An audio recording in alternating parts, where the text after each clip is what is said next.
Robin نے اس بالوں کے لمس کو ذرا سا محسوس کیا اور کہا، موبی، تمہارے یہ بال ایسی مضبوط زنجیریں ہیں، جو صلاح الدین ایوبی کے گرد لپٹ گئیں تو وہ تمہارا غلام ہو جائے گا، لیکن تمہیں جو سب سے پہلا کام کرنا ہے وہ یہ ہے کہ کرسٹوفر اور اس کے ساتھیوں سے کہو کہ وہ تاجروں کے بھیس میں ناجی کے پاس پہنچیں اور معلوم کریں کہ اس کے لشکر نے بغاوت کیوں نہیں کی اور یہ راز فاش کس طرح ہوا کہ اس سے فائدہ اٹھا کر صلاح الدین ایوبی نے گنتی کے چند ایک دستے گھاٹ میں بٹھا کر ہماری 3 فوجوں کا بیڑا غرق کر دیا، اور انہیں یہ بھی کہو کہ معلوم کریں ناجی صلاح الدین ایوبی سے ہی تو نہیں مل گیا اور اس نے ہمارا یہی حشر کرانے کے لیے ہی تو خط نہیں لکھا تھا۔ اگر ایسا ہی ہوا ہے تو ہمیں اپنی جنگی منصوبوں میں فیر بدل کرنا ہوگا۔ مجھے یہ یقین ہو گیا ہے کہ اسلامیوں کی کتنی ہی تھوڑی فوج کیوں نہ ہو، انہیں ہم آسانی سے شکست نہیں دے سکتے۔ ضروری ہو گیا ہے کہ ان کے حکمرانوں کا عسکری قیادت کا جذبہ ختم کیا جائے۔ ہم نے تم جیسی لڑکیاں عربوں کے حرموں میں داخل کر دی ہیں، تم نے بات پھر لمبی کر دی ہے۔ مووی نے اسے ٹوکتے ہوئے کہا، ہم اپنے گھر میں ایک بستر پر نہیں لیٹے ہوئے کہ ایک بڑے مزے سے ایک دوسرے کو کہانیاں سناتے رہیں۔ ہم دشمن کے کیمپ میں قید اور پابند ہیں، باہر سنتری پھر رہے ہیں، رات گزرتی جا رہی ہے، ہمارے پاس لمبی باتوں کا وقت نہیں، ہماری مشن تباہ ہو چکا ہے۔ اب بتاؤ کہ ان حالات میں ہمارا مشن کیا ہونا چاہیے؟ ہم 7 لڑکیاں اور 6 مرد ہیں، ہم کیا کریں؟ ایک یہ کہ ناجی کے پاس جائیں اور اس کے دھوکے کی چھان بین کریں، پھر کسے اطلاع دیں؟ تم کہاں ملو گے؟ میں یہاں سے فرار ہو جاؤں گا۔ اور رابن نے کہا، لیکن فرار سے پہلے اس کیمپ کی نفری اور ایوبی کے آئندہ عزائم کے متعلق معلوم کروں گا۔ اس شخص کے متعلق ہمیں بہت چوکنا رہنا ہوگا۔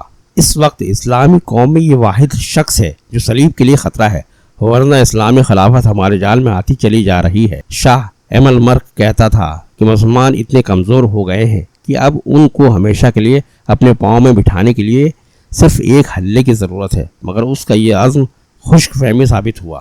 مجھے یہاں رہ کر ایوبی کی کمزور رگیں دیکھنی ہے اور تمہیں 5 آدمیوں کے ساتھ مل کر سوڈانی لشکر کو بھڑکانا اور بغاوت کرانی ہے۔ نہایت ضروری یہ ہے کہ ایوبی زندہ نہ رہے۔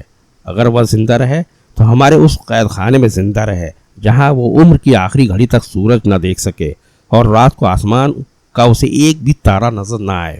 تم پہلے اپنے خیمے میں جاؤ اور اپنی 6 لڑکیوں کو ان کا کام سمجھا دو، انہیں خاص طور پر ذہن نشی کرا دو کہ اس آدمی کا نام علی بن سفیان ہے جسے ان ریشمی بالوں، شربتی آنکھوں اور اتنے دلکش جسموں سے ایسا بیکار کرنا ہے کہ وہ صلاح الدین ایوبی کے کام کا نہ رہے، اور اگر ہو سکے تو اس کے اور صلاح الدین ایوبی کے درمیان ایسی غلط فہمی پیدا کرنی ہے کہ وہ ایک دوسرے کے دشمن ہو جائیں۔ تم سب اچھی طرح جانتی ہو کہ مردوں میں غلط فہمی اور دشمنی کس طرح پیدا کی جاتی ہے۔ جاؤ اور لڑکیوں کو مکمل ہدایت دے کر کرسٹوفر کے پاس پہنچو، اسے میرا سلام کہنا اور یہ بھی کہنا کہ تیرے تیر کو ایوبی پر آ کر ہی خطا ہونا تھا۔ اب اس گناہ کا کفارہ ادا کرو اور جو کام تمہیں سونپا گیا ہے وہ 100% پورا کرو۔ رابن نے موبی کے بالوں کو چوم کر کہا، تمہیں صلیب پر اپنی عزت بھی قربان کرنا پڑے گی، لیکن خدا یسوع مسیح کی نظروں میں تم مریم کی طرح کنواری ہوگی۔